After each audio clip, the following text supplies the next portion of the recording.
अरे खाली घ्या.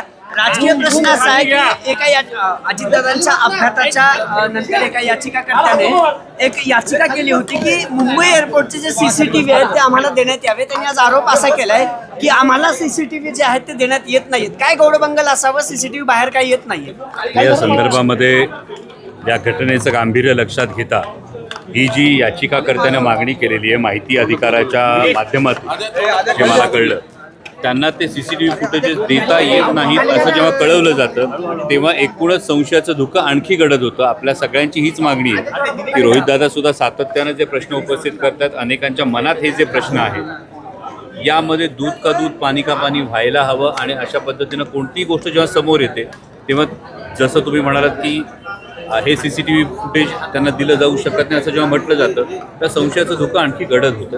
त्यामुळे या तपास यंत्रणांनी सुद्धा या संदर्भामध्ये ही काळजी घ्यायला हवी की जे काही घडलंय ते स्वच्छपणे समोर यायला. विलीनीकरणाबाबत तुमच्यापैकी कुणाचं बोलणं झालंय का सुनेत्रा वहिनींची? कारण आज बातमी आली की जयंत पाटील अर्थमंत्री होतील, बाकीचे नंतर तेवढे एकटे जातील, बाकीचे काय कळत नाही.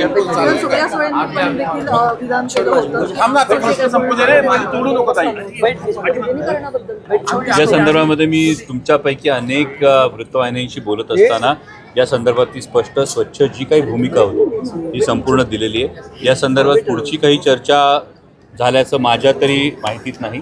आणि जे ताईंनी विधान केलेलं आहे त्याच पद्धतीने ज्यांच्याशी चर्चा झाली, दुर्दैवानं आज दादा नाही तर त्याविषयी आणखी काय बोलायचं.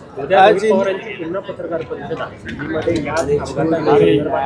काही कागदपत्र पण अजूनही पुरावे असतील किंवा ज्या काही मागण्या असतील त्या पूर्ण होताना दिसत नाही अजून. तुम्ही सगळेजण रोहितदादांनी विचारलेले प्रश्न पुन्हा विचारतात, याचं एक फार महत्त्वाचं कारण असं आहे कारण तुम्हाला हे सगळे प्रश्न पटतायत.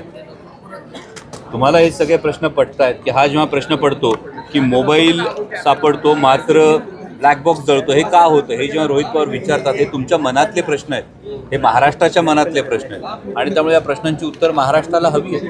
पद्धतीने प्रदेशाध्यक्ष ठरलेलं होतं, मंत्री ठरलेले होते असं सातत्याने तुमच्या पक्षाकडून सांगितलं होतं. याच्यावर छगन भुजबळ असं म्हणतात की मग उपमुख्यमंत्री कोण होणार हे सुद्धा ठरलं असेल असं उपरोधिक टोला यांनी तुमच्या याच्यावर लागला. मला वाटतं आदरणीय भुजबळ साहेब हे फार मोठे नेते आहेत आणि त्यांचा त्रागा मी समजू शकतो.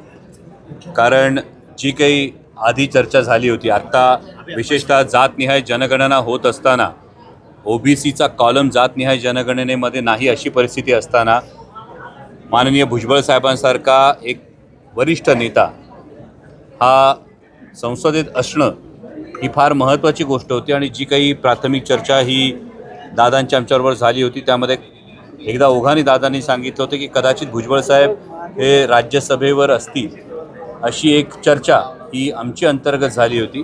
आणि आता मात्र इतका सामाजिक प्रश्नाची जाण असणारा नेता न जाता कोट्यवधी रुपये घेऊन निवडणूक रणनीती विकणारी व्यक्ती राज्यसभेवर जाण्याची जर चर्चा येत असेल तर त्यामुळे कदाचित भुजबळ साहेब हे अस्वस्थ असतील. मला कल्पना नाही, हा त्यांचा अंतर्गत विषय.